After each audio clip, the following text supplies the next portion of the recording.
Volta sul retro, 10 passi a destra.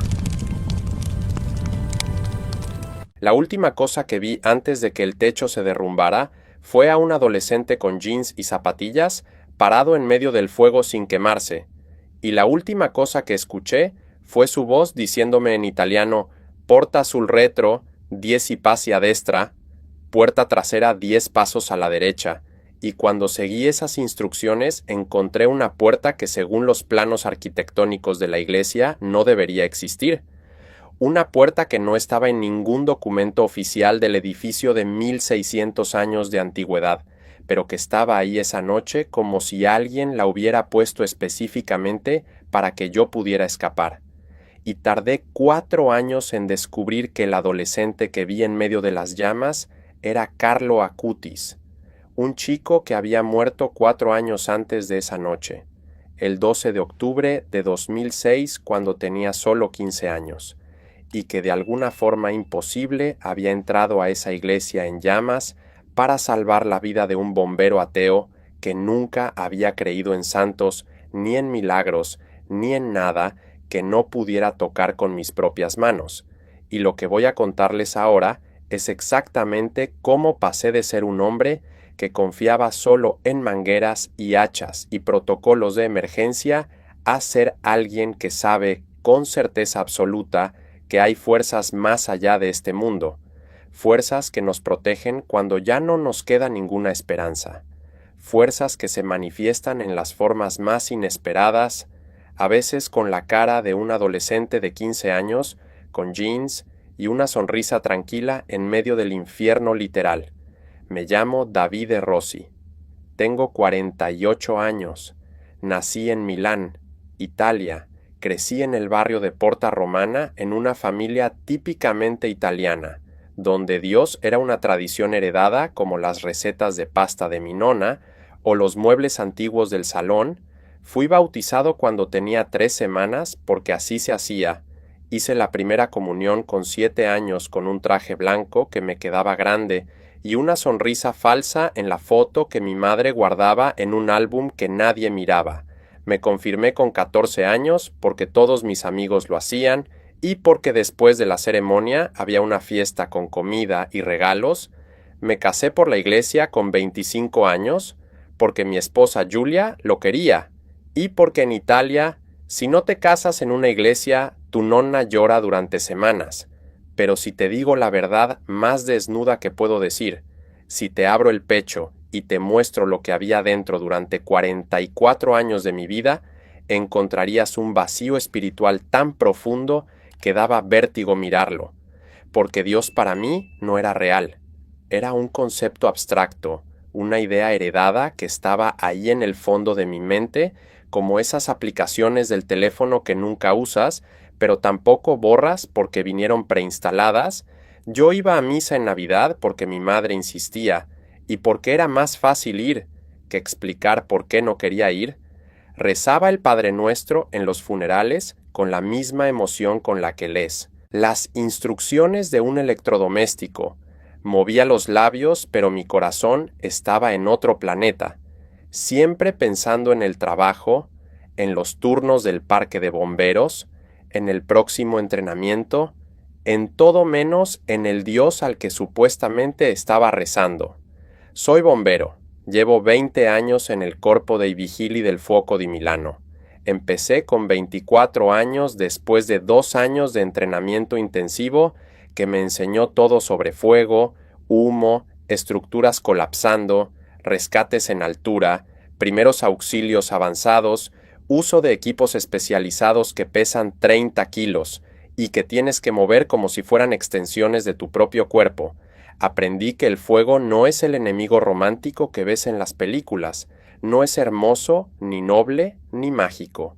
Es química pura, es oxidación rápida, es combustible más oxígeno más calor, creando una reacción exotérmica que consume todo lo que toca y que no tiene conciencia ni piedad ni preferencias. El fuego no es malo, simplemente es como la gravedad o el tiempo. Y mi trabajo durante 20 años fue entender esa química, respetar esa física, usar agua y espuma y técnicas probadas para controlar lo incontrolable, salvé vidas, docenas de vidas, saqué niños de apartamentos llenos de humo, saqué ancianos de casas en llamas, saqué trabajadores de fábricas colapsando, y cada vez que salvaba a alguien, no pensaba que Dios me había ayudado, pensaba que mi entrenamiento me había ayudado, que mis compañeros me habían ayudado, que los protocolos establecidos por décadas de experiencia me habían ayudado, porque para mí todo era técnica, todo era ciencia, todo era repetición y músculo y conocimiento acumulado. No había espacio para milagros en mi cabeza porque los milagros no existen. Solo existe la preparación encontrándose con la oportunidad. Mi vida antes de esa noche era perfectamente ordinaria. Vivía en un apartamento de 3 habitaciones en Lambrate, con Julia, mi esposa de 19 años de matrimonio. Teníamos 2 hijas, Sofía de 16 y Chiara de 13, ambas estudiantes normales con sus dramas adolescentes normales y sus obsesiones con el móvil y sus peleas por el baño por las mañanas. Julia trabajaba como enfermera en el Ospedale Maggiore Policlinico. Ella sí era creyente de verdad, no como yo, que solo fingía. Ella iba a misa todos los domingos, incluso cuando yo inventaba excusas para quedarme en casa. Ella rezaba el rosario mientras veía la televisión por las noches, sus dedos moviendo las cuentas automáticamente mientras sus ojos seguían alguna telenovela o programa de cocina. Ella intentaba llevar a las niñas a misa, pero las adolescentes son alérgicas a despertarse temprano los domingos, así que era una batalla constante, y yo nunca la ayudaba en esa batalla. De hecho, secretamente estaba del lado de las niñas. Pensaba que obligarlas a ir a la iglesia solo las haría odiar la religión más de lo que ya la odiaban con ese odio pasivo que tienen. Los jóvenes por todo lo que huele a tradición. Mi relación con Julia era buena, pero no era profunda. Éramos compañeros más que amantes. Compañeros que compartían facturas y responsabilidades, y una cama, pero que hacía años habían dejado de compartir sueños o miedos o esperanzas reales. Hablábamos sobre cosas prácticas, quién recoge a las niñas de la escuela, qué hay para cenar, cuándo viene el técnico a arreglar la lavadora, pero nunca hablábamos sobre cosas importantes, sobre qué sentíamos, sobre qué nos asustaba, sobre qué significaba todo esto, esta vida que estábamos viviendo sin realmente vivirla. Trabajaba en turnos de 24 horas, un día entero en el parque de bomberos seguido de 2 días libres. Durante esas 24 horas dormíamos en literas en un cuartel que olía a humo y café y detergente industrial.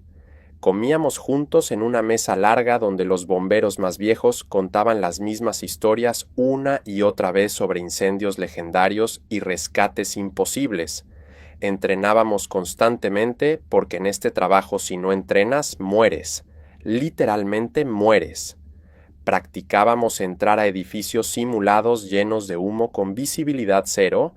Practicábamos cargar personas de 80 kilos por escaleras mientras llevábamos 30 kilos de equipo. Practicábamos romper puertas y ventanas y paredes con hachas y herramientas hidráulicas. Practicábamos coordinar ataques con mangueras desde múltiples ángulos. Practicábamos rescates en altura usando cuerdas y arneses.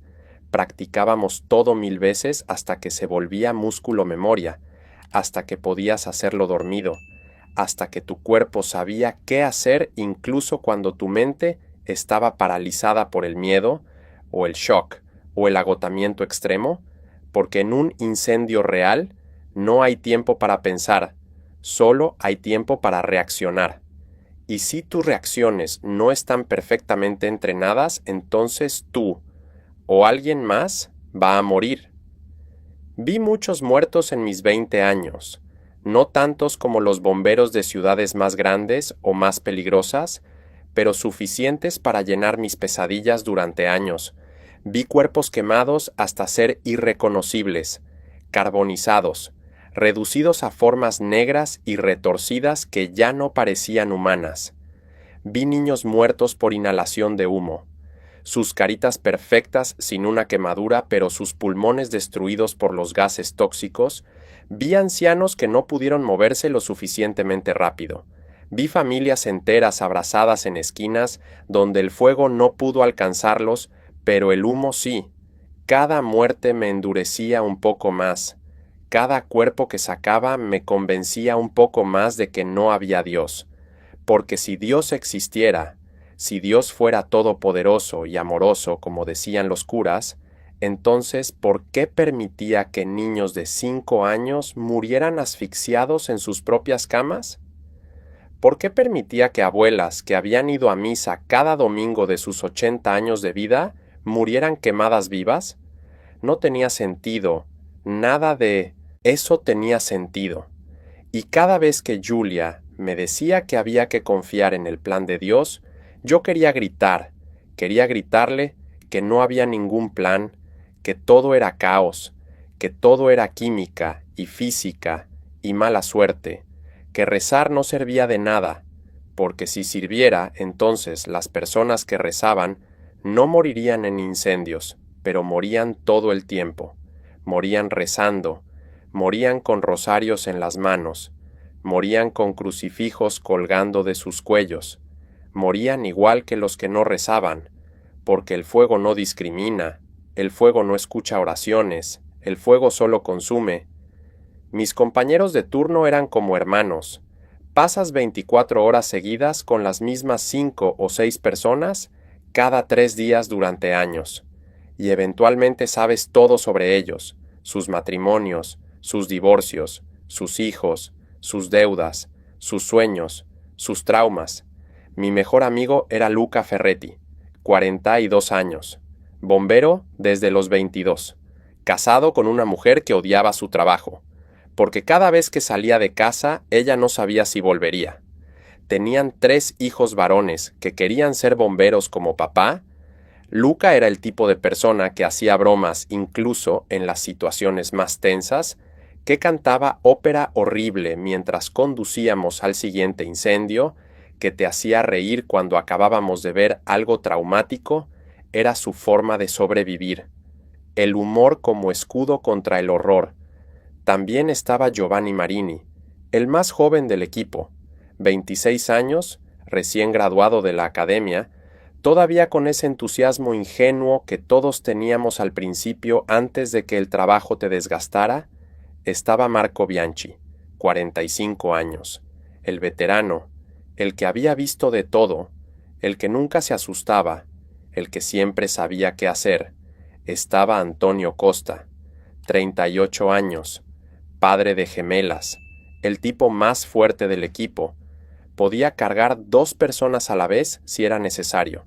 Y estaba nuestro capitán, Stefano Moretti, 52 años, 30 años en el servicio, el hombre más respetado del parque, el que tomaba las decisiones difíciles, el que decidía quién entraba y quién se quedaba, el que tenía que llamar a las familias cuando alguien no salía.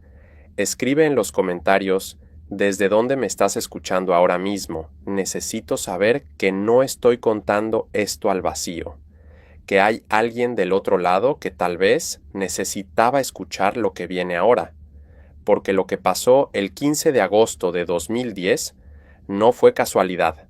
Nada es casualidad cuando el cielo decide que es tu momento de despertar. El 15 de agosto es Ferragosto en Italia, es la fiesta de la Asunción de María, es el día en que, según la tradición católica, la Virgen fue llevada al cielo en cuerpo y alma. Es feriado nacional, es el pico del verano, es cuando todo el mundo que puede se va de vacaciones a la playa o a las montañas, dejando Milán medio vacía. Pero los bomberos no tenemos vacaciones. Alguien tiene que estar de turno siempre porque los incendios no respetan feriados. Así que ese 15 de agosto de 2010 yo estaba de turno. Era mi 6º Ferragosto consecutivo trabajando. Había perdido la cuenta de cuántas Navidades y Pascuas y cumpleaños había trabajado. Viene con el territorio. Tu familia se acostumbra, O al menos finge que se acostumbra. Julia. Ese día había llevado a las niñas a visitar a su madre en Bérgamo. Me había preguntado si podía pedir el día libre para ir con ellas, pero yo había dicho que no, no porque no pudiera, sino porque honestamente prefería estar en el parque de bomberos que en la casa de mi suegra, escuchando historias sobre santos y milagros y apariciones de la Virgen que ella juraba haber visto en Medjugorje. Así que había elegido el trabajo. Como siempre elegía el trabajo cuando la alternativa era cualquier cosa remotamente religiosa. El turno empezó tranquilo. Llegué al parque a las 7 de la mañana. El equipo anterior se veía exhausto. Habían tenido 3 llamadas durante la noche, 2 incendios de basura y un coche en llamas. Nada grave, pero suficiente para no dormir. Nos contaron los detalles mientras nos pasaban las llaves de los camiones y las radios. Luego, se fueron a sus casas a dormir y nosotros asumimos el control. Desayunamos juntos.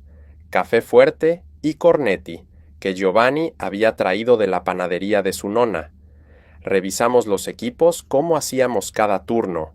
Probamos las mangueras, verificamos los tanques de oxígeno. Cada tanque te da 45 minutos de aire respirable. Es tu vida cuando estás en un edificio lleno de humo. Tienes que confiar en ese tanque con tu vida literalmente. Así que siempre verificábamos que estuvieran llenos, que las válvulas funcionaran, que las máscaras sellaran correctamente, revisamos las hachas, las palancas, las herramientas de ventilación, las escaleras, las cuerdas, todo, porque un equipo que falla te mata, una manguera que revienta en el momento equivocado te mata, una escalera que se rompe te mata. Este trabajo es una cadena de verificaciones constantes entre tú y la muerte. Hicimos entrenamiento por la mañana, corrimos 5 kilómetros con todo el equipo puesto para mantener la resistencia. Practicamos rescates simulados. Luca y yo subimos por la torre de entrenamiento que tiene 6 pisos y escaleras de metal que vibran cuando corres. Subimos y bajamos 3 veces cargando maniquíes de 70 kilos que representan personas inconscientes. Para cuando terminamos estábamos empapados en sudor, incluso sin fuego real. Almorzamos a la 1. Pasta con salsa de tomate que Marco había hecho. Él era el cocinero del equipo. Decía que cocinar lo relajaba, que le recordaba a su nona que le había enseñado cuando era niño. Comimos y bromeamos, y Giovanni contó sobre su nueva novia que era modelo, o actriz, o algo así. Luca se burló de él diciendo que una chica así nunca duraría con un bombero que olía a humo permanente. Todos reímos. Era una tarde normal, ordinaria, una de esas tardes donde piensas que tal vez tendrás un turno tranquilo, tal vez no habrá llamadas, tal vez podrás dormir toda la noche. A las 3 de la tarde sonó la alarma, no la alarma de emergencia, sino la alarma de entrenamiento.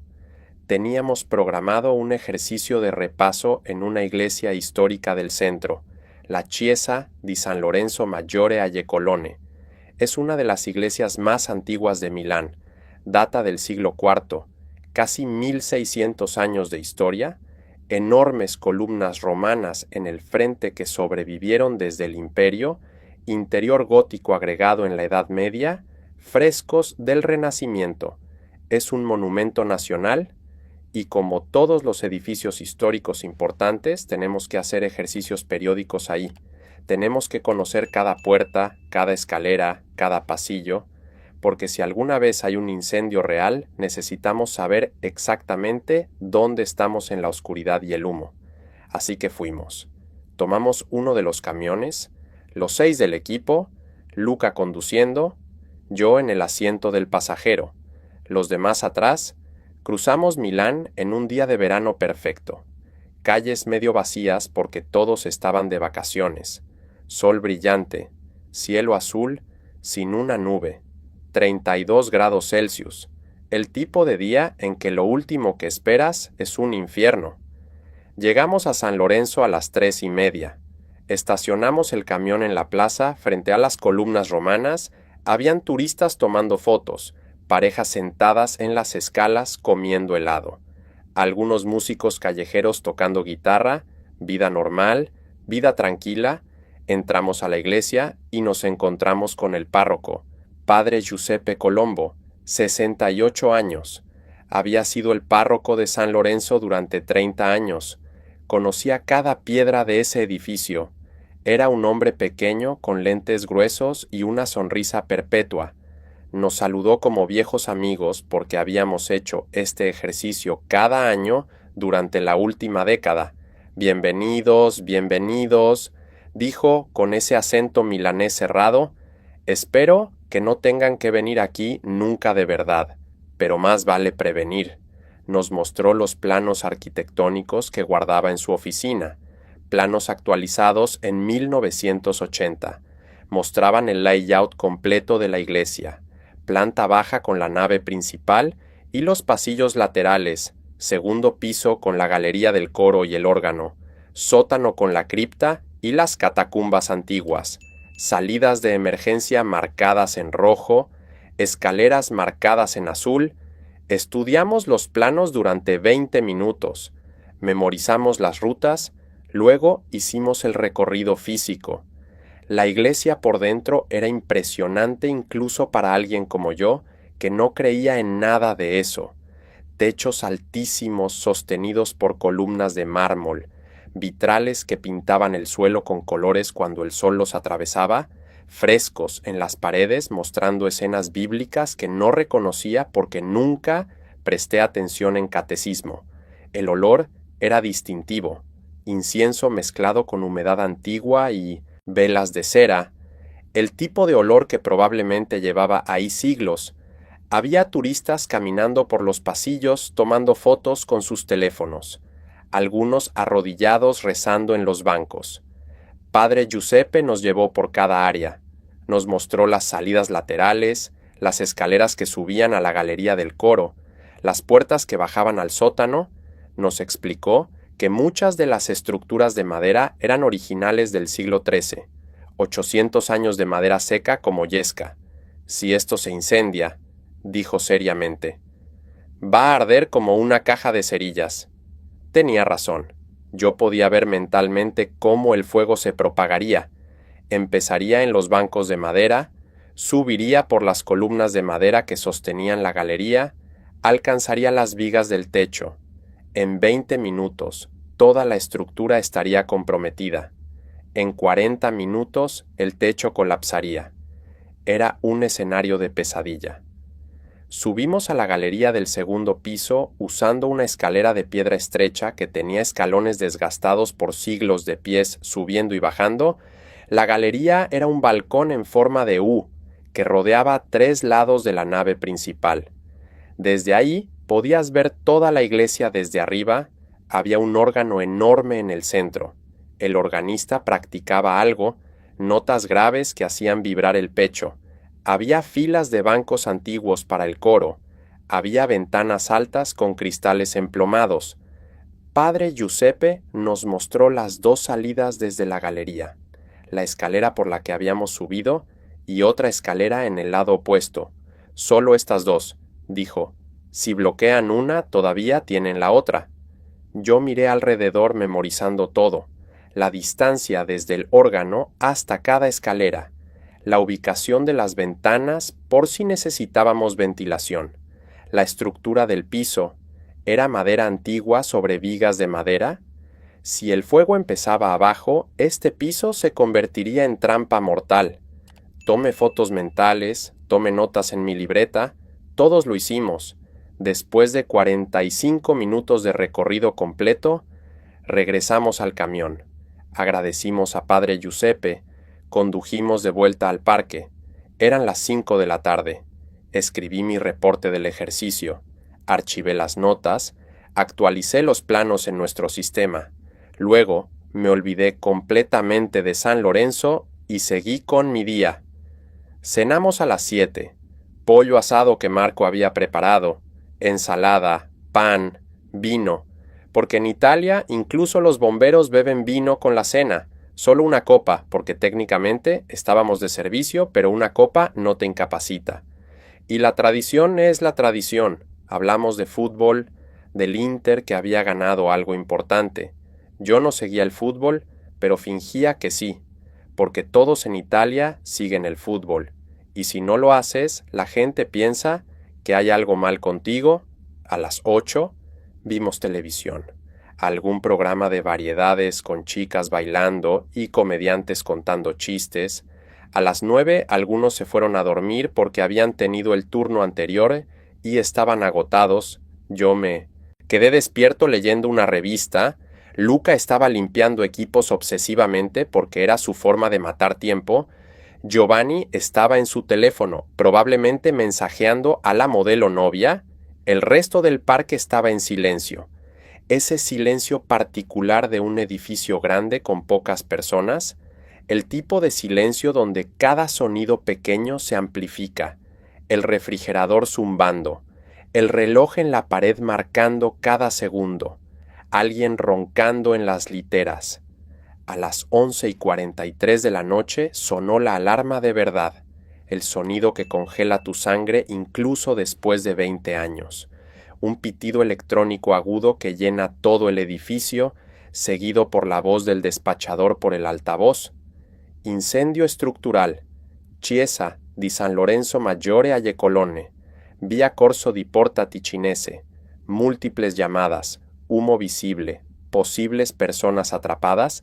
Mi corazón aceleró inmediatamente, no por miedo, sino por adrenalina pura, el cuerpo entrando en modo de acción antes de que la mente procese completamente.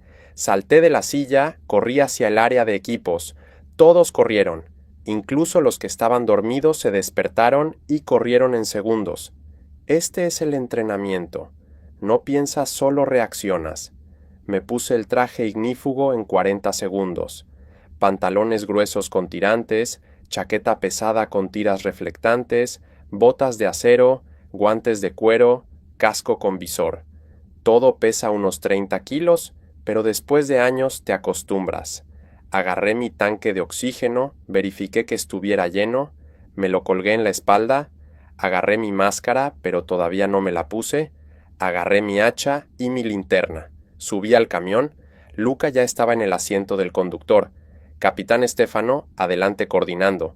Yo, Marco, Giovanni y Antonio. Atrás, las puertas del parque se abrieron automáticamente. Luca aceleró. Las sirenas empezaron a aullar. Ese sonido que hace que todos los coches se hagan a un lado. Cruzamos Milán a 120 kilómetros por hora por calles vacías. Cada semáforo en rojo cambiaba a verde automáticamente cuando nuestras sirenas se acercaban. Sistema conectado, tecnología salvando segundos que salvan vidas. Si sigues aquí, si algo dentro de ti te dice que no pares de escuchar, escribe "sigo aquí" en los comentarios. Porque lo que vi cuando llegamos a San Lorenzo fue el comienzo de mi muerte y mi renacimiento al mismo tiempo. Llegamos en 8 minutos, que es increíblemente rápido para cruzar medio Milán, pero cuando llegamos ya era tarde. Ya era demasiado tarde. La iglesia estaba ardiendo. No solo ardiendo, sino ardiendo. Llamas naranjas y amarillas saliendo por las ventanas del segundo piso. Humo negro espeso subiendo al cielo nocturno en una columna que parecía sólida. Podías ver el resplandor del fuego desde 3 calles de distancia. Había gente en la plaza, 50 o 60 personas, turistas, vecinos, todos mirando horrorizados, algunos grabando con sus teléfonos, algunos llorando, algunos rezando. Padre Giuseppe estaba ahí en pijama y una bata. Debía vivir cerca. Estaba llorando mirando su iglesia morir. Gracias a Dios no hay nadie dentro, dijo cuando nos acercamos. Cerré a las 9, revisé todo, no hay nadie. Pero entonces una mujer gritó: «¡Sí hay alguien! Vi a alguien en la ventana del segundo piso», señaló hacia la galería. Todos miramos, yo miré. Había humo tan denso que era imposible ver nada, pero la mujer insistía: «¡Lo vi! ¡Un hombre o un chico! ¡Estaba ahí!». Capitán Stefano tomó la decisión en 3 segundos.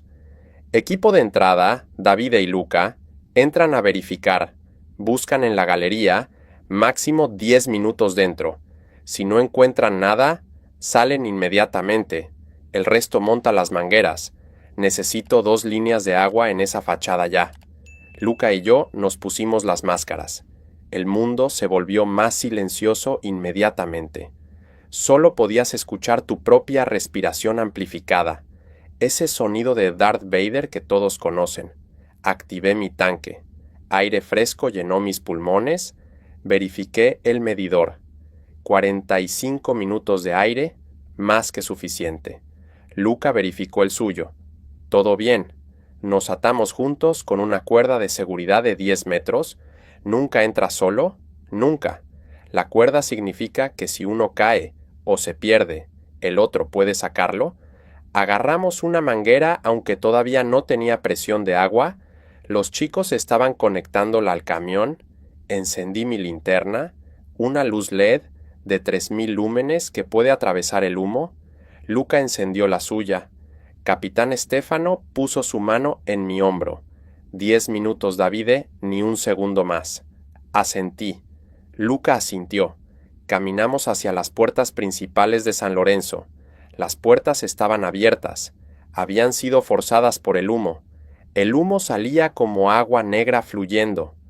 Padre Giuseppe gritó algo sobre salvar las reliquias, pero no podíamos escucharlo bien a través de las máscaras. Entramos. El calor te golpea primero. Incluso, a través del traje ignífugo, podías sentir el calor, el aire. Dentro, debe haber estado a 400 o 500 grados Celsius. El humo era tan denso que la linterna apenas penetraba 2 metros. Era como estar bajo el agua en la noche. Podías ver formas, pero no detalles. El sonido era aterrador. El fuego crepitando arriba como una bestia viva. Madera crujiendo, cristal explotando. El sonido de la estructura muriendo. Avanzamos por la nave central. Los bancos ya estaban ardiendo. Las llamas subían por las cortinas. Los frescos en las paredes se estaban ennegreciendo. El humo venía de arriba, del segundo piso. Eso significaba que el fuego estaba concentrado en la galería. Encontramos la escalera de piedra que habíamos usado esa misma tarde. 5 horas antes había subido esas escaleras en un ejercicio de entrenamiento. Ahora estaba subiendo en un infierno real. Cada escalón estaba resbaladizo por el agua de condensación del humo. Subimos despacio, mi mano en la pared, Luca detrás de mí, la cuerda tensa entre nosotros. Llegamos al segundo piso. La galería era el epicentro. El órgano estaba completamente envuelto en llamas. Las vigas del techo sobre nosotros estaban ardiendo. Podía ver literalmente el fuego corriendo por la madera como agua. Los bancos del coro eran antorchas. El calor era tan intenso que incluso a través del traje sentía que mi piel se cocinaba. El humo era prácticamente sólido. La visibilidad era 1 metro. Usaba la linterna pero solo veía negro. Grité a través de la máscara. ¿Hay alguien aquí? Mi voz sonaba amortiguada, distante. Grité otra vez. ¿Puede alguien oírme? Nada, solo el rugido del fuego. Empezamos a buscar sistemáticamente. Yo fui a la izquierda, Luca a la derecha. La cuerda se estiraba entre nosotros. Mi radio crepitó. La voz del capitán Stefano. 4 minutos, chicos. El techo va a colapsar. Tienen 4 minutos. Copiado, respondí. Pero seguí buscando. Pasé mi mano por los bancos quemados, buscando un cuerpo. Nada. Pasé la linterna por cada rincón. Nada. Llegué al final de mi lado de la galería. Había una ventana rota. Miré afuera. Podía ver a la multitud abajo.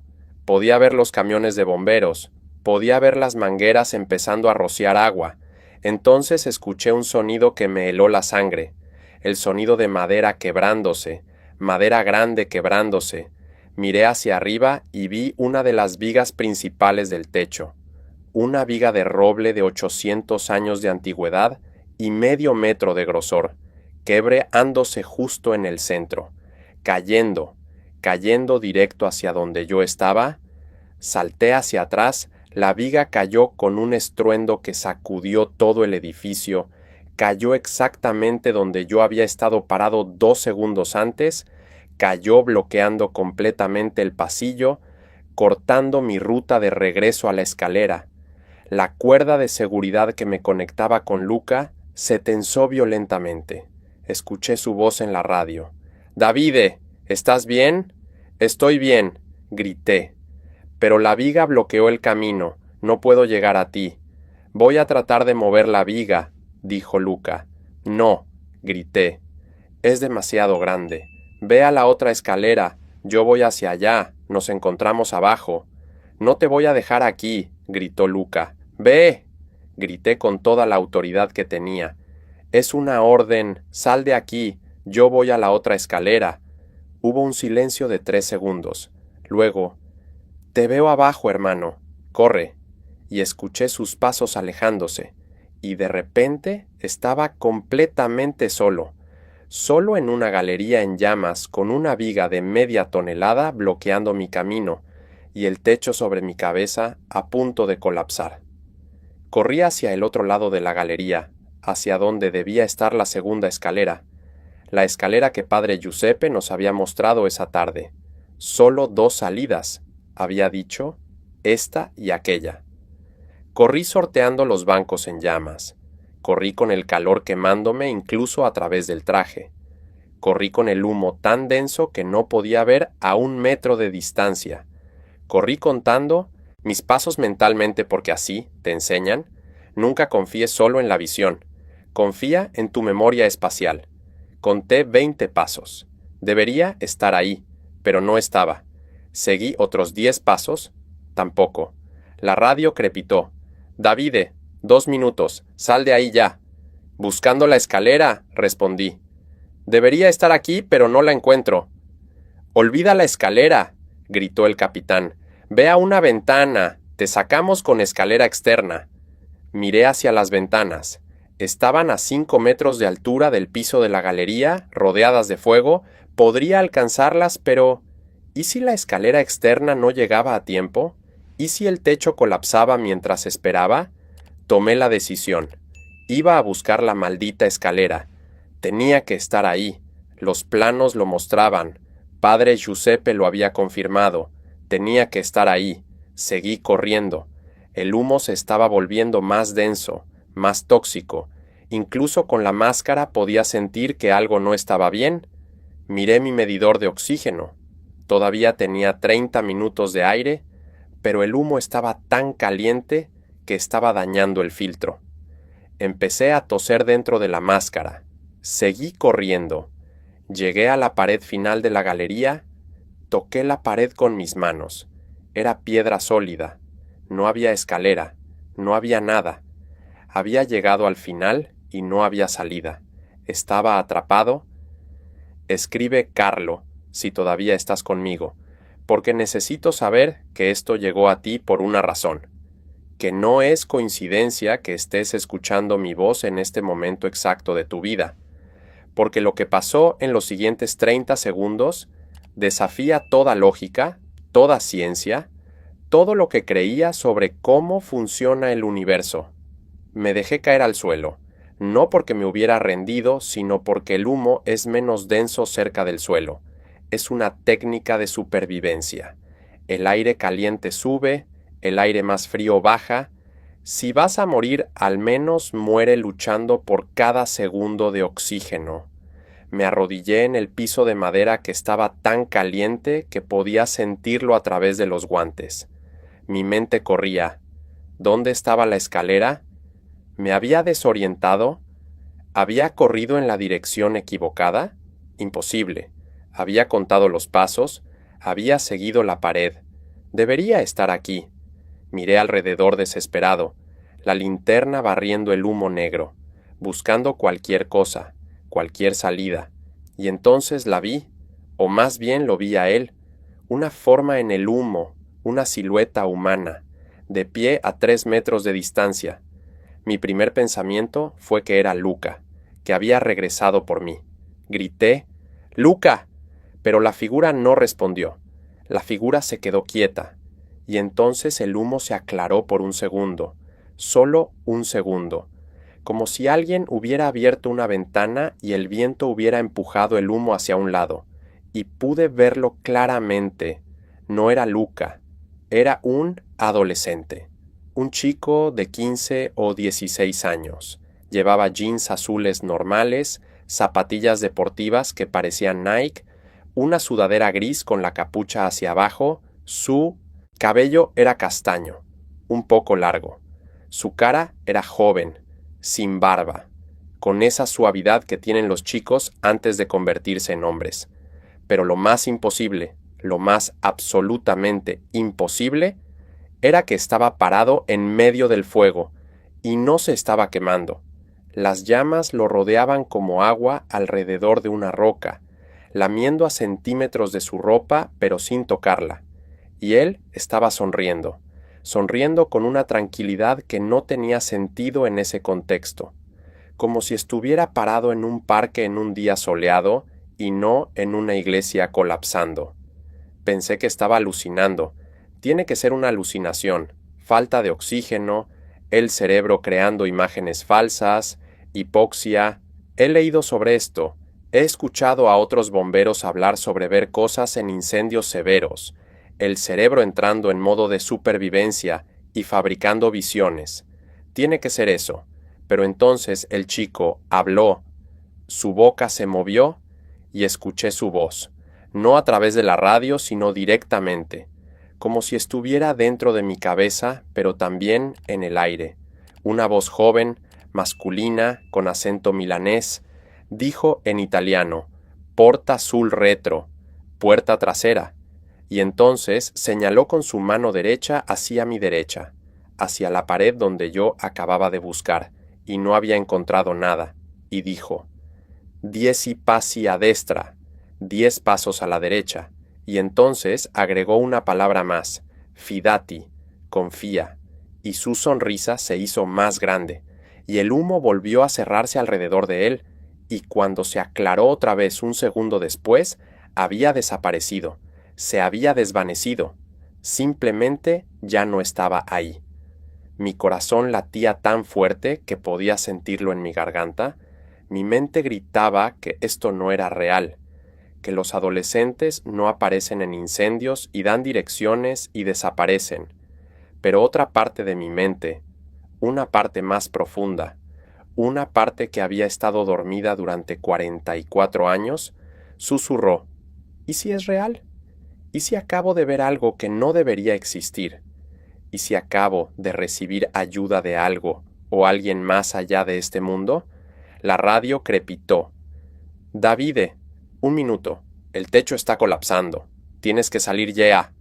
No tenía tiempo para filosofía. Tenía que decidir. ¿Ignoraba la visión y trataba de llegar a una ventana? ¿O seguía las instrucciones del adolescente imposible? Decidí en un segundo. No tenía nada que perder. Si iba a morir de todas formas, al menos moriría intentando lo imposible. Me arrastré hacia donde el chico había señalado, hacia mi derecha. Conté en voz alta. 1, 2, 3, 4, 5, 6, 7, 8, 9, 10. 10 pasos exactos. Extendí mis manos hacia la pared. Toqué piedra sólida. Nada. No había nada. ¡Maldita sea! Grité. No hay nada aquí. Pero entonces mis dedos rozaron algo diferente. No piedra, madera antigua, una superficie lisa. Pasé mis manos sobre la superficie. Era una puerta pequeña, tal vez 1,5 metros de altura, puerta antigua de madera de roble con bisagras de hierro oxidado. Una puerta que yo no había visto cuando pasé por aquí antes, porque estaba pintada del mismo color que la pared de piedra, camuflada, invisible a menos que la tocaras directamente. Empujé la puerta. Estaba atorada. Empujé más fuerte. Se movió un poco. El marco había sido deformado por el calor. Empujé con todo mi peso, mis 110 kilos más 30 kilos de equipo. La puerta cedió con un crujido. Se abrió hacia adentro. Un agujero negro apareció, una apertura a la oscuridad. No podía ver qué había del otro lado. La linterna no penetraba el negro. Era una oscuridad diferente, no llena de humo, sino simplemente vacía. Dudé por medio segundo. ¿Y si era un closet que no llevaba a Ned a ninguna parte? ¿Y si entraba y me atrapaba en un espacio más pequeño? Pero entonces el techo sobre mi cabeza crujió fuerte.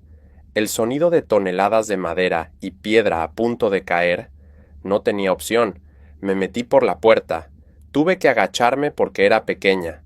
Mis rodillas golpearon piedra. Estaba en una escalera estrecha bajando, escalones de piedra desgastados y disparejos. El aire aquí era más frío, menos humo. Podía respirar mejor. Empecé a bajar lo más rápido que podía. Los escalones eran traicioneros, resbalosos, algunos rotos. Bajé 20 escalones, 30, 40. Estaba bajando más de lo que debería, más abajo que la planta baja. Estaba bajando al sótano, a las catacumbas. Los escalones terminaron. Llegué a un pasillo horizontal. Piedra antigua a ambos lados, el techo tan bajo que tenía que caminar encorvado. Seguí el pasillo. No había opciones, solo una dirección. El pasillo giró a la izquierda, luego a la derecha. Estaba perdido. No tenía idea de dónde estaba en relación con el resto del edificio, pero seguí caminando porque detenerme era morir. El pasillo terminó en una puerta de metal, una puerta moderna, con barra de empuje de pánico. Empujé la barra. La puerta se abrió. Aire fresco me golpeó la cara.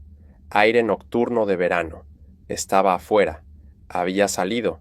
Estaba en un callejón lateral de la iglesia, un callejón que nunca había visto antes. Estaba vivo. Caminé hacia la calle principal. Mis piernas temblaban. Podía escuchar las sirenas, las voces, el agua de las mangueras golpeando el edificio. Di la vuelta a la esquina y los vi a todos. Mis compañeros, los otros camiones de bomberos que habían llegado como refuerzo, la multitud, las ambulancias. Luca me vio primero, gritó: «¡Davide!».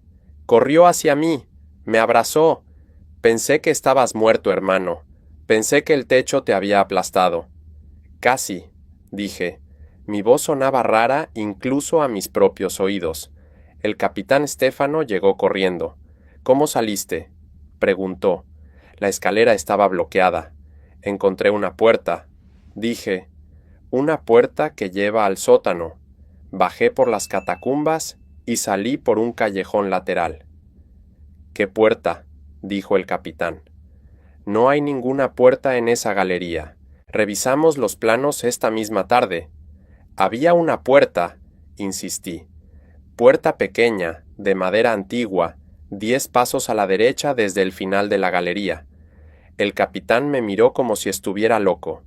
«Davide, ¿estás bien? ¿Inhalaste mucho humo?». «Estoy bien», dije, pero no estaba seguro de que fuera verdad. Mi mente todavía procesaba lo que había visto.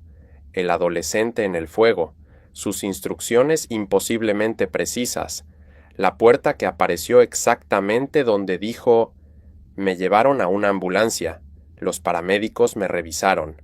Presión arterial alta pero normal para alguien que acababa de escapar de un infierno. Saturación de oxígeno 96%. Buena, inhalación de humo mínima. Algunas quemaduras superficiales en las manos donde los guantes no protegieron completamente. Nada grave. Médicamente estaba bien. Psicológicamente estaba en shock. Me dieron agua, me quitaron el equipo. Me senté en la parte trasera de la ambulancia mirando la iglesia arder. Las mangueras rociando miles de litros de agua, pero el fuego era demasiado fuerte, demasiado establecido. Para cuando lo controlaron 3 horas después, la mayor parte de la estructura interior estaba destruida. El órgano había desaparecido, los frescos dañados irreparablemente. El techo había colapsado como el capitán había predicho. Si yo hubiera estado ahí arriba cuando colapsó, habría sido aplastado, habría muerto, pero no morí. Salí. por una puerta que según todos no existía. 2 días después, cuando el edificio fue declarado estructuralmente estable, volví con el capitán Stefano y 2 investigadores de incendios. Llevaban cámaras y equipos de medición. Queríamos documentar mi ruta de escape. Subimos a lo que quedaba de la galería. La viga que había bloqueado mi camino todavía estaba ahí, quemada pero reconocible. Caminamos hacia donde yo había encontrado la puerta. Conté 10 pasos a la derecha desde el final de la galería. Toqué la pared. Había una puerta ahí, exactamente donde la había encontrado. Pero cuando los investigadores la examinaron, encontraron algo imposible. La puerta había sido tapiada, sellada con ladrillos y mortero. Esta puerta fue clausurada, dijo uno de los investigadores. Mira, puedes ver el trabajo de albañilería aquí. Señaló los ladrillos que efectivamente estaban ahí, sellando la puerta desde el exterior en la galería. ¿Cuándo fue clausurada?, pregunté. Revisaron sus archivos históricos. Según los registros, en 1890, considerada insegura después de que un trabajador se cayera por la escalera, la tapiaron permanentemente.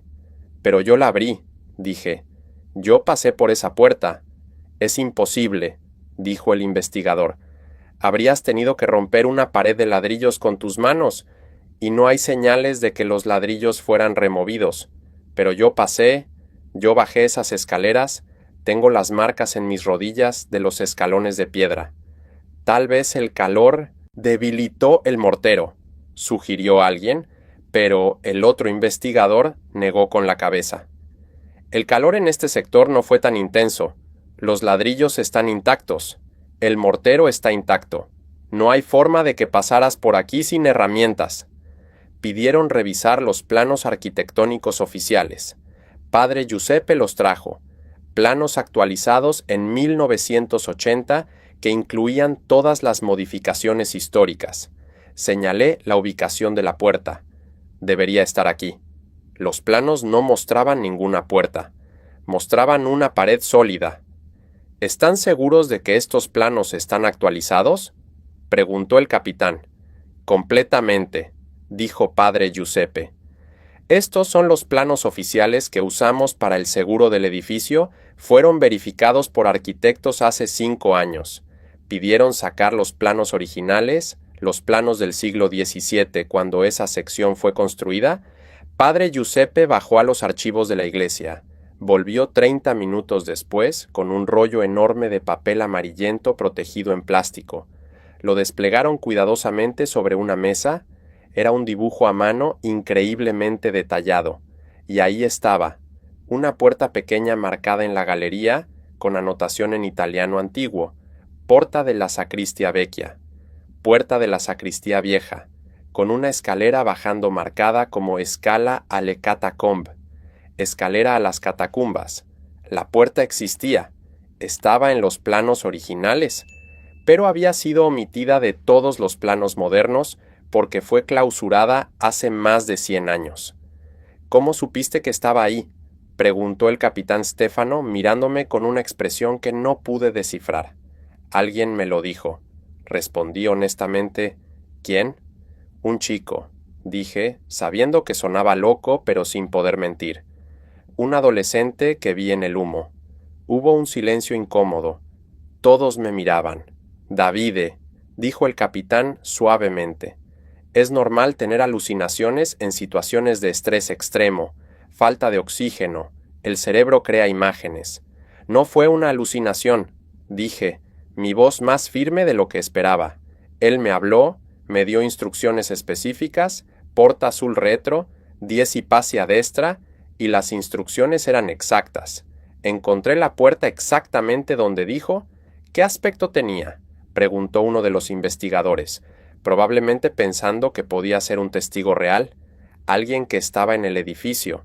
Describí al chico, jeans azules, zapatillas, sudadera gris, cabello castaño, 15 o 16 años, sonrisa tranquila.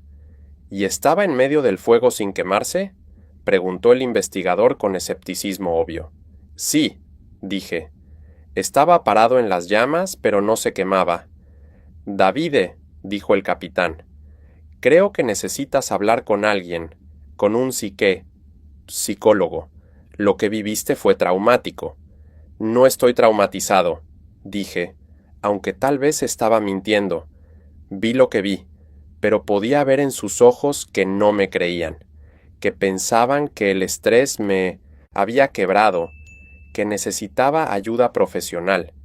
Y tal vez tenían razón, tal vez yo estaba loco, tal vez había tenido una alucinación muy vívida, y coincidentemente había encontrado una puerta que mi cerebro, de alguna forma, sabía que debía estar ahí, por haberla visto en planos antiguos que nunca había visto conscientemente.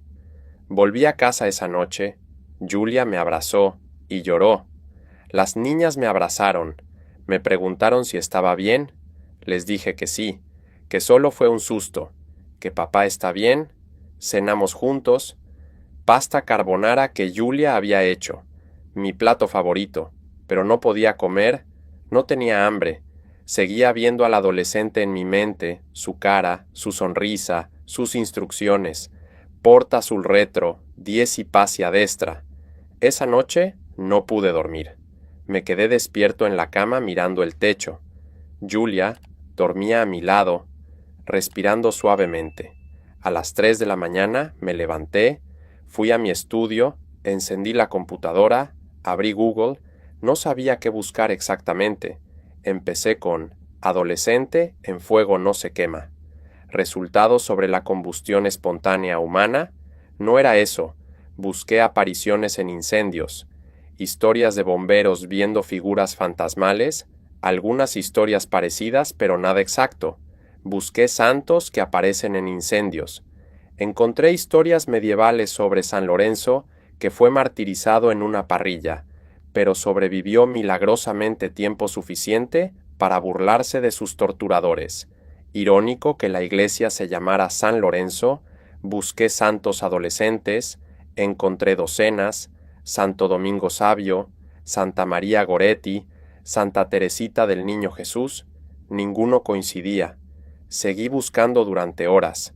El sol empezó a salir, Julia se despertó, vino a mi estudio. ¿No dormiste nada?, preguntó preocupada. Estoy buscando algo. Dije sin explicar qué. Ella se sentó conmigo, miró la pantalla. ¿Santos adolescentes?, preguntó. ¿Por qué?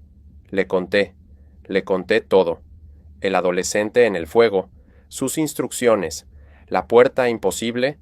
Escuchó en silencio, y cuando terminé esperaba que me dijera que estaba loco, que necesitaba descansar. Pero en cambio, dijo, tal vez fue un ángel. No creo en ángeles. Dije automáticamente. Davide, dijo suavemente. Te salvaron la vida. Algo te salvó. Alguien te salvó. ¿Por qué es tan difícil aceptar que fue Dios? Suscríbete al canal si llegaste hasta aquí, porque esta historia todavía no termina, y lo que descubrí un año después, lo que ese nombre significaba, eso va a cambiarte como me cambió a mí. Los siguientes meses fueron extraños. Volví al trabajo después de 2 semanas de descanso obligatorio, vi psicólogos como el capitán insistió, 3 sesiones donde hablé sobre el incendio, sobre lo que vi. El psicólogo fue profesional, dijo que experimenté una alucinación inducida por estrés combinada con una coincidencia extraordinaria, que mi subconsciente probablemente había procesado información sobre el edificio que conscientemente no recordaba, que en el momento de crisis mi cerebro fabricó una guía visual que me llevó a una salida que en algún nivel profundo yo sabía que existía. Sonaba lógico, sonaba racional. Firmé los papeles diciendo que estaba apto para volver al servicio activo. Volví a los turnos, a los entrenamientos, a los incendios. Pero algo había cambiado. Cada vez que entraba a un edificio en llamas, buscaba al adolescente, buscaba esa cara, esa sonrisa. Nunca lo volví a ver. Trabajé, viví, funcioné, pero no podía olvidar. Un año después, octubre de 2011, Julia me arrastró a misa. Era domingo. Ella iba cada semana, pero yo había vuelto a mis viejas costumbres de inventar excusas. Pero ese domingo ella insistió. Por favor, Davide, hace un año que te salvaron la vida. ¿No puedes darle a Dios una hora de tu domingo para dar gracias? Me hizo sentir culpable. Fui. Nos sentamos en la iglesia de nuestra parroquia, San Pietro in Cesate. El párroco era joven, 30 y tantos años. El tipo de cura que usa lenguaje moderno y hace referencias a películas en sus homilías. Empezó la misa. Yo estaba mentalmente ausente como siempre, repitiendo las respuestas automáticamente sin pensar, pero entonces, durante la homilía, el párroco dijo algo que captó mi atención. Este mes de octubre es especial para la Iglesia porque estamos en proceso de beatificar a un joven extraordinario, un adolescente italiano que vivió en nuestro tiempo, que murió hace solo 5 años y que ejemplifica cómo la santidad es posible en el siglo XXI. Quiero mostrarles su foto. Prendió un proyector, una imagen apareció en la pantalla detrás del altar y mi corazón dejó de latir. Era él, el adolescente del fuego, misma cara, mismo cabello castaño, misma sonrisa tranquila, idéntico, absolutamente idéntico. Julia sintió mi cuerpo tensarse. Me miró. ¿Qué pasa? Susurró. Es él, susurré. El chico que vi en el incendio. El párroco continuó. Su nombre era Carlo Acutis.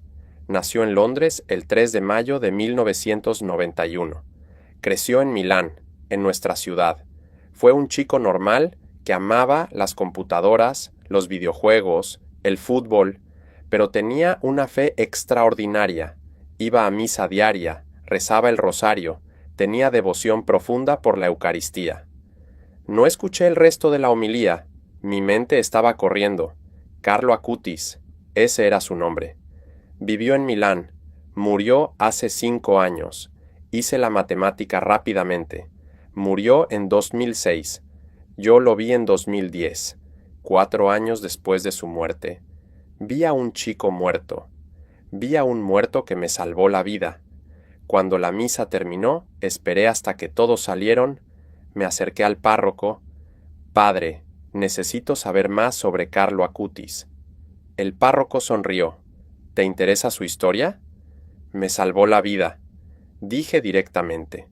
El párroco paró de sonreír. ¿Qué? Le conté la versión corta, el incendio, el adolescente en el fuego, las instrucciones, la puerta. ¿Cuándo pasó? Agosto de 2010. El párroco me miraba con ojos cada vez más grandes. Necesitas documentar esto, dijo. Esto podría ser un milagro. La Iglesia está recopilando testimonios para su beatificación. No quiero fama, dije. Solo quiero entender qué me pasó. Te entiendo, dijo el párroco, pero otros necesitan escuchar tu historia, otros necesitan saber que Carlos sigue ayudando desde el cielo. Me dio libros, folletos, páginas web. Pasé la siguiente semana leyendo obsesivamente sobre Carlo Acutis.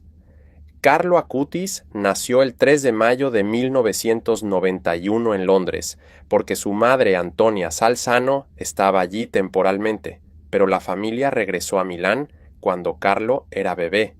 Creció en la vía Ariosto, no lejos de donde yo vivía. Probablemente había caminado por las mismas calles que él. Había estado en las mismas tiendas. Tal vez nos cruzamos sin saberlo. Sus padres Andrea Acutis y Antonia Salzano no eran especialmente religiosos, católicos culturales como yo, pero Carlo, desde pequeño, mostró una espiritualidad extraordinaria. Con 7 años pidió hacer la primera comunión antes de la edad normal. Empezó a ir a misa diaria, algo que ningún niño hace voluntariamente. Rezaba el rosario todos los días. Su devoción especial era la Eucaristía. Creía de verdad que Jesús estaba presente en la hostia consagrada. Decía que la Eucaristía es mi autopista al cielo. Con 11 años decidió usar sus conocimientos de programación para crear un sitio web. Quería catalogar todos los milagros eucarísticos documentados en el mundo. Pasó años trabajando en ese proyecto. Viajó con su madre a diferentes lugares, fotografiando hosts que habían sangrado, que se habían convertido en carne real, que permanecían incorruptas durante siglos. Creó una base de datos completa, una exposición que todavía viaja por el mundo. Todo porque quería que la gente entendiera que los milagros son reales, que Dios es real, que vale la pena creer. En 2006, cuando Carlo tenía 15 años, empezó a sentirse mal, cansancio, fiebres, dolores. Su madre lo llevó al Hospedale San Gerardo di Monza, le hicieron pruebas, el diagnóstico fue devastador: leucemia promielocítica aguda M3, una forma agresiva de cáncer de la sangre. Los médicos Andrea Biondi y Momcilo Jankovic hicieron todo lo posible, pero el cáncer era demasiado rápido. Carlo estuvo en el hospital solo una semana. Durante esa semana, según todos los testimonios, nunca dejó de sonreír, nunca se quejó, nunca preguntó por qué a él. Pasó sus días rezando, consolando a sus padres, diciéndoles que todo iba a estar bien, que iba a estar con Jesús. El padre Sandro Villa, el capellán del hospital, dijo que nunca había visto a alguien morir con tanta paz. Carlo murió el 12 de octubre de 2006. Tenía 15 años. 2 semanas después, su familia descubrió que Antonia estaba embarazada de gemelos que nacerían en 2010. Francesca y Michele, como si Dios estuviera diciendo que donde hay muerte, también hay vida. Enterraron a Carlo en Asís, la ciudad de San Francisco, y cuando exhumaron su cuerpo años después para el proceso de beatificación, descubrieron que estaba incorrupto, su piel, sus órganos intactos. Otro milagro, otra señal. Leí todo eso y lloré. Lloré como no había llorado en décadas. Lloré porque entendí. Ese chico me salvó. Me salvó porque él había dedicado su corta vida a salvar almas. Había creado ese sitio web de milagros eucarísticos para salvar la fe de la gente. Y ahora, desde el cielo, seguía salvando bomberos ateos que nunca habían creído en nada, mostrándonos que hay más, que la muerte no es el final, que el amor continúa, que Dios es real y activo y presente. Decidí que tenía que ir a Asís, tenía que ver su cuerpo, tenía que darle gracias cara a cara, aunque sabía que sonaba loco agradecer a un cuerpo muerto, pero necesitaba hacerlo, necesitaba cerrar este círculo.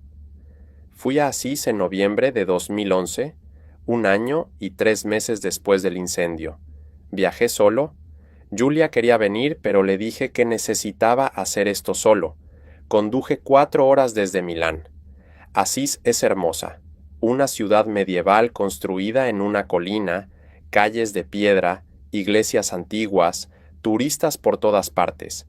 Pregunté dónde estaba el cuerpo de Carlo.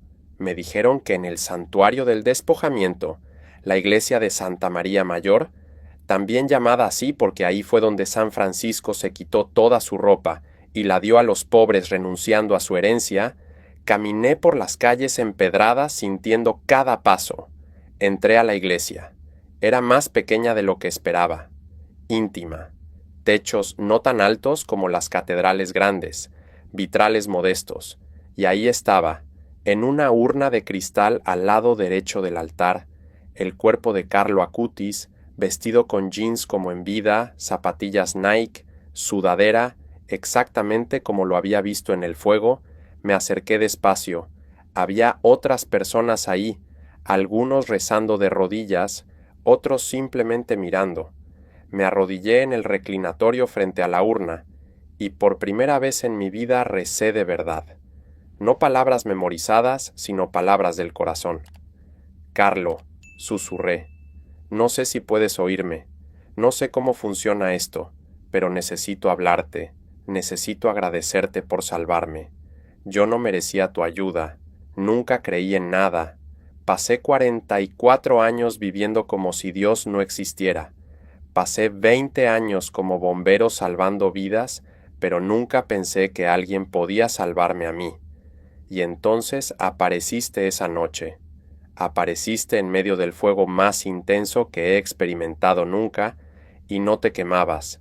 Estabas ahí parado sonriendo como si fuera lo más normal del mundo, y me diste instrucciones exactas.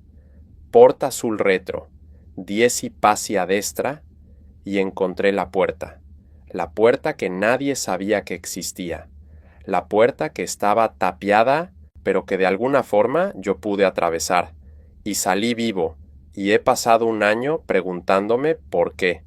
¿Por qué me salvaste a mí? Yo no soy bueno, nunca fui bueno, nunca creí. ¿Por qué me salvaste? Las lágrimas caían por mi cara, pero no me importaba. Seguí hablando, y ahora entiendo que no fue por mí. Fue a pesar de mí.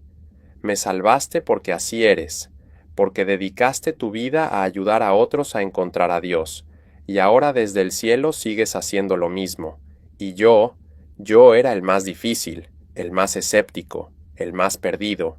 Y si me salvaste a mí, entonces significa que nadie está demasiado perdido. Nadie está demasiado lejos. Y eso es esperanza. Eso es lo que me estás diciendo, que hay esperanza siempre. Me quedé ahí arrodillado durante no sé cuánto tiempo, tal vez 10 minutos, tal vez una hora. El tiempo perdió significado, y sentí algo, una paz profunda, un calor en el pecho que no era físico, sino espiritual, como si alguien me hubiera puesto la mano en el hombro y me dijera sin palabras que todo estaba bien, que había sido perdonado, que mi incredulidad pasada no importaba porque mi fe presente era suficiente. Cuando salí de la iglesia era diferente, no puedo explicar exactamente cómo, pero era diferente, como si algo pesado que había cargado toda mi vida se hubiera caído. Volví a Milán esa noche, llegué a casa a medianoche. Julia estaba despierta esperándome, me vio la cara y supo inmediatamente: «Lo encontraste», dijo. No era pregunta, lo encontré, respondí. O él me encontró a mí hace un año y yo solo ahora me estoy dando cuenta. Nos abrazamos, lloramos juntos, y esa noche dormí profundamente por primera vez en un año, sin pesadillas, sin ver fuego, solo paz. Los siguientes años fueron transformación gradual. Empecé a ir a misa. De verdad, no por obligación, sino porque quería. Empecé a rezar el rosario como Julia había hecho durante años. Al principio era incómodo, no sabía qué decir. Repetía las palabras sin entenderlas, pero gradualmente empecé a sentir algo. Empecé a entender que la oración no es sobre palabras bonitas, sino sobre abrir tu corazón, sobre ser honesto con Dios. Incluso cuando estás enojado, o confundido, o asustado, leí sobre Carlo obsesivamente. Leí sus escritos, viejos posts de blog que había escrito cuando tenía 14 años, sus pensamientos sobre la Eucaristía, sobre la Virgen María, sobre cómo vivir como cristiano en el mundo moderno. Sus palabras eran simples, pero profundas, escritas con la claridad de alguien que realmente cree lo que dice. Me uní a un grupo de oración dedicado a Carlo. Éramos como 20 personas que nos reuníamos cada mes para rezar por su beatificación y para compartir testimonios. Ahí conocí a otros que Carlo había ayudado, una mujer cuyo hijo fue sanado de cáncer después de rezarle a Carlo, un hombre que salió de depresión severa después de visitar su tumba.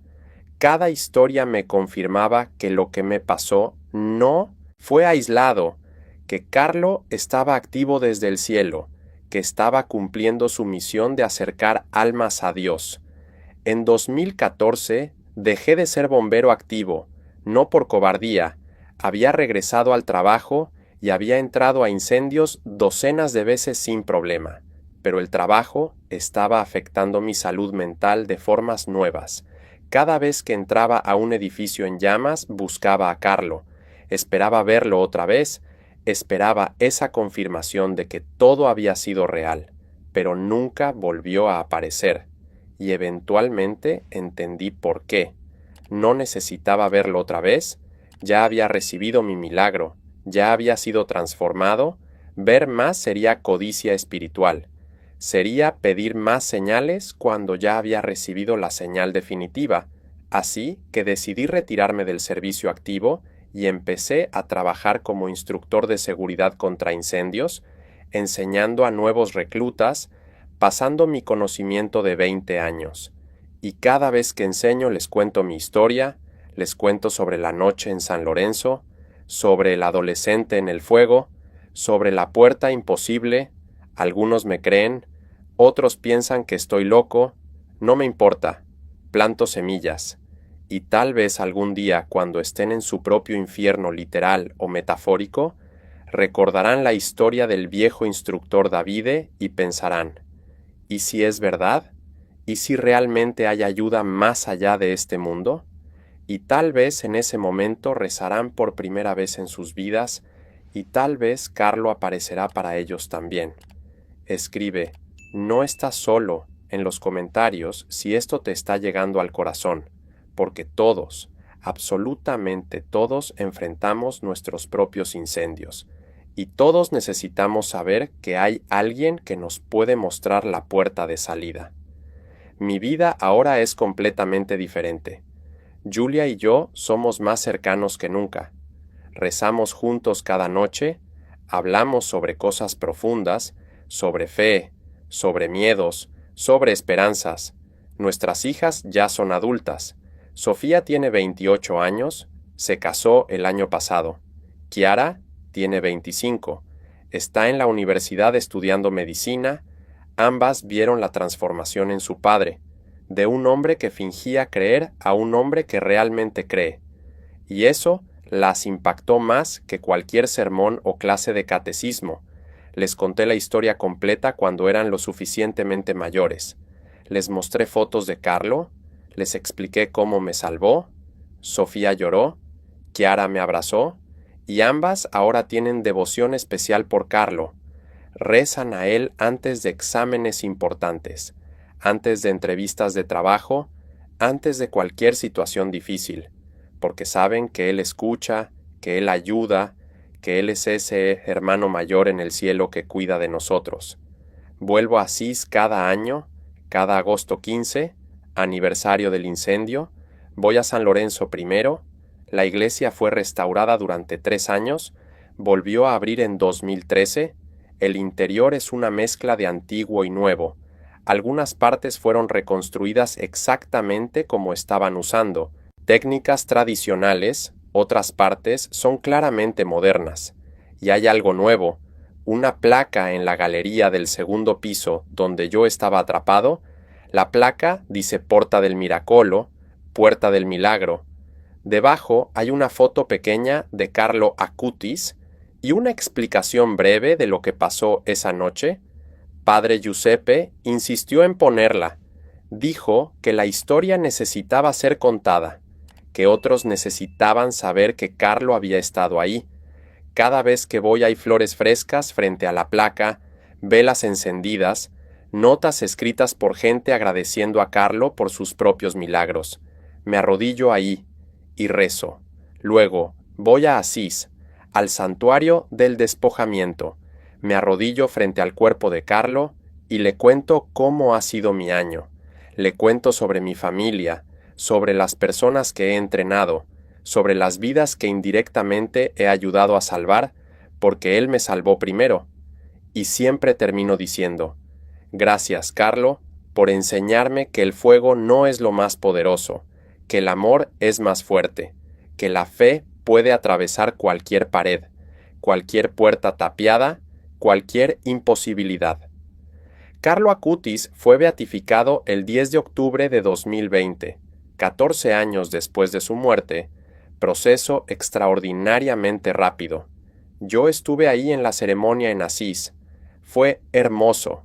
Miles de jóvenes de todo el mundo vinieron, chicos y chicas de la edad que Carlo tenía cuando murió, vistiendo jeans como él, llevando carteles con su foto, cantando, rezando, llorando. Fue como un concierto de rock pero para un santo. Y eso le habría encantado a Carlo. Él nunca quiso ser puesto en un pedestal inalcanzable. Quería ser accesible. Quería mostrar que la santidad es posible para chicos normales que juegan videojuegos y navegan Internet. La ceremonia fue emocionante. Cuando el cardenal leyó la declaración oficial de beatificación, cuando dijeron, de ahora en adelante Carlo Acutis será conocido como Beato Carlo Acutis, la multitud explotó en aplausos y lágrimas. Julia y yo lloramos abrazados. Nuestras hijas lloraron.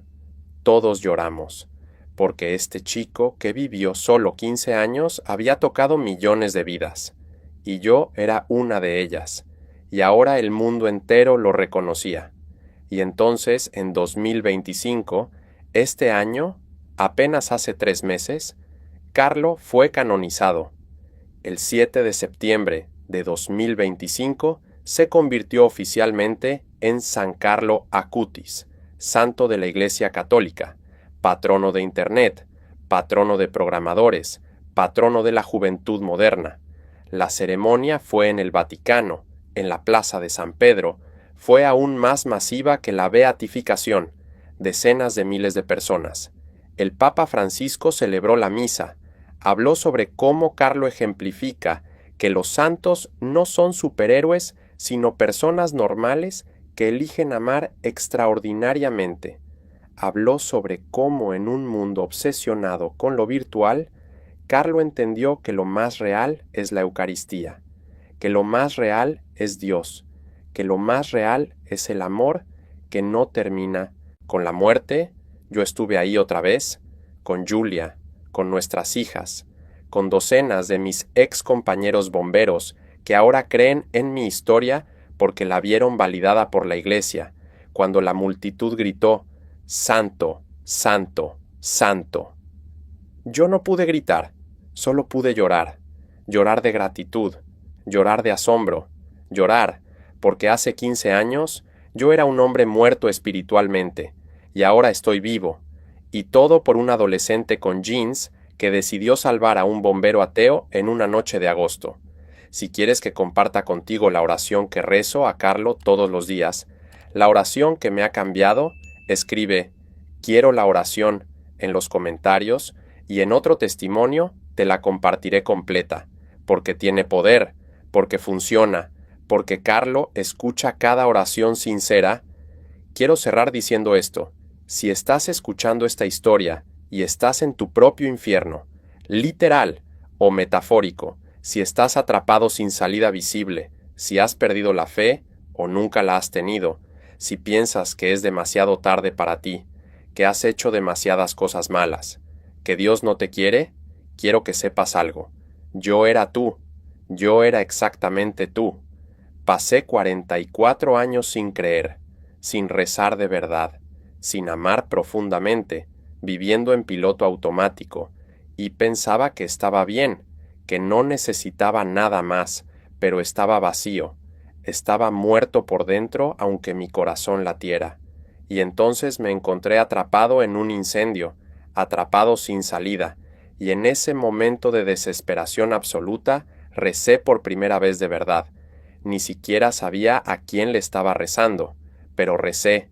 Y alguien respondió. ¿Carlo? Respondió. Un chico, que había muerto 4 años antes, apareció y me mostró el camino. Y si lo hizo por mí, puede hacerlo por ti. Los milagros son reales, no son cuentos de hadas, no son metáforas, son eventos reales que suceden en el mundo real a personas reales como yo, como tú. Y Carlo Acutis es prueba de que la santidad no murió con los mártires del primer siglo, está viva ahora, está en chicos de 15 años con jeans y zapatillas que aman a Jesús más que cualquier cosa, que dedican sus vidas a mostrar que Dios es real, que la Eucaristía es real, que el amor es más fuerte que la muerte, y que siguen ayudando desde el cielo, siguen respondiendo oraciones, siguen salvando bomberos atrapados en incendios, siguen mostrando puertas que no están en los planos, pero que siempre estuvieron ahí esperando ser encontradas. Mi nombre es Davide Rossi, tengo 48 años. Fui bombero durante 20 años. Salvé muchas vidas, pero la vida más importante que fue salvada fue la mía. Salvada no por mi entrenamiento, ni mi experiencia, ni mi equipo.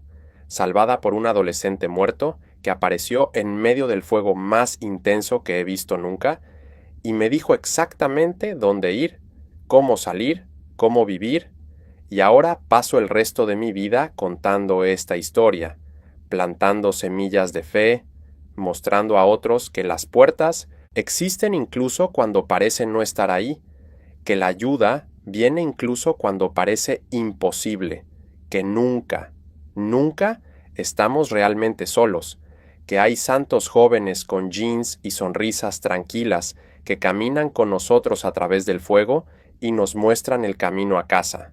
Si esta historia te tocó el alma, si algo dentro de ti se quebró y se abrió al mismo tiempo, compártela. Por favor, compártela.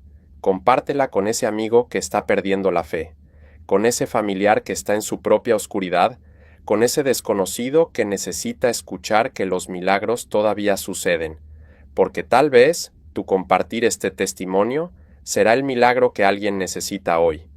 Tal vez tus dedos compartiendo este video serán las manos de Carlo alcanzando a otra alma perdida, mostrándole la puerta que no está en los planos, pero que siempre estuvo ahí. Y si conoces a bomberos, policías, médicos, enfermeras, cualquier persona que salva vidas profesionalmente, comparte esto con ellos, porque necesitan saber que no están solos, que hay un santo joven que entiende lo que hacen, que tiene un amor especial por los que arriesgan sus vidas para salvar otras, que camina con ellos en cada incendio, en cada emergencia, en cada momento de peligro. Carlo Acutis, el chico con jeans que se convirtió en santo, que me salvó a mí y que puede salvarte a ti también, solo tienes que pedirle, solo tienes que decir su nombre, solo tienes que abrir tu corazón aunque sea una grieta pequeña, y Él entrará y te mostrará la puerta que lleva de la oscuridad a la luz, del miedo a la paz, de la muerte a la vida. Carlo, aumenta mi fe.